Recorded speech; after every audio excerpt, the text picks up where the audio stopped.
Welcome back, folks. Monday finally gave the bulls a little breathing room after last week's pressure, but the rebound still came with a big asterisk. Markets popped, the dollar and oil backed off, and tech helped lead the move, yet several major charts still closed right at the kinds of levels that could decide the entire week. You're tuned into the Stock Market Summary series. We're going to break this all down and get into what we're seeing. But real quick before we do, if you're new here, please note that none of this is buying or selling advice. We're just calling what we see happening in the charts as things develop. And looking right at the NASDAQ, we saw the QQQ pop in that choppy way we mentioned last week. Yeah, it was very choppy, for sure. It's honestly like climbing back up to a trap door that, just locked shut. The bulls are fighting hard, but the bears are fiercely defending that broken support like it's a heavy ceiling. That trapdoor visual as well, it captures the psychology perfectly. A bounce doesn't automatically mean a trend reversal, right? Right, exactly. I mean, we did see the U.S. dollar fall, hitting a double top where it failed to break a ceiling from May 29, 2025. Which mechanically gives equities a bit of a temporary lift. Yeah. Exactly. And oil backed off $5 to about $93.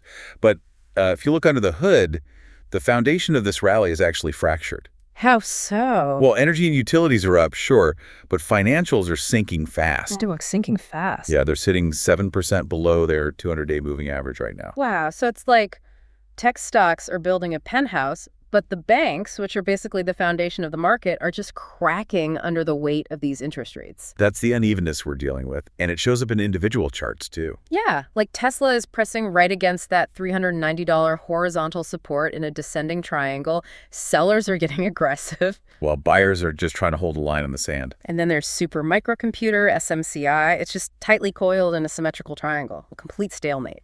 Right, and this is exactly why seasoned traders don't just chase green candles on a day like Monday. Yeah, you can't just jump in blindly. You really can't.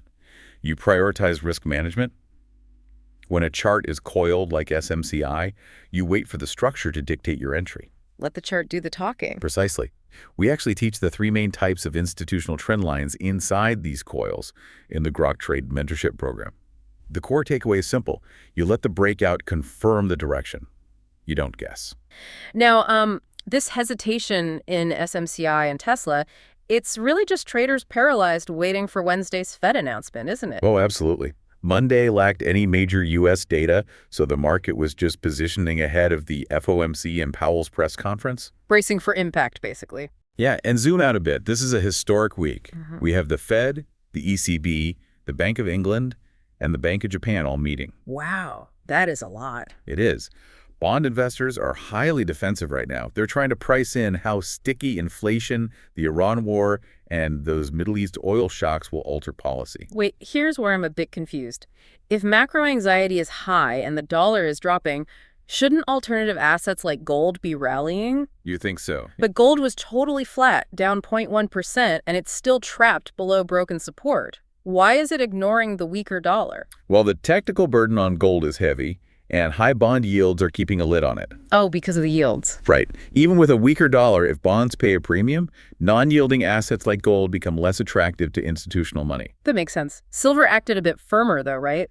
Up 0.73%? Yeah, but the metals complex is largely paused overall. Bitcoin did have a better day, rising 1.45% and clearing a short-term double top. But it probably needs confirmation, too.